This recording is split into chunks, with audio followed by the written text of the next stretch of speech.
For round 3, we are going to skip the slip stitch and the chain 1, and we're going to add our first single crochet right on top of that first stitch right there. And again, that's going to help us get rid of the seam while working in a spiral. So from here, we are no longer counting rounds, we're no longer counting stitches. If we were counting stitches in the beginning, I wasn't.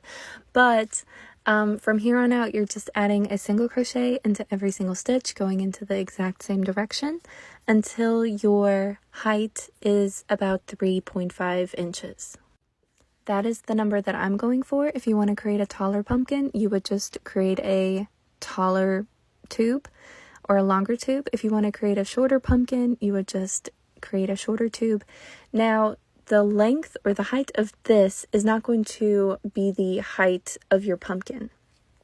Meaning, if you wanted to create like a 5-inch pumpkin, you would probably have to go up to 5.5 or 6 inches in order for your end result to be 5 inches tall.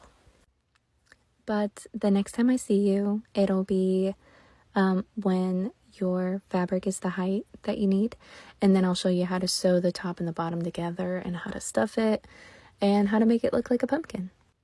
And again, if you enjoy these kind of close-up stitch tutorials, be sure to like and follow. I post them as much as I can.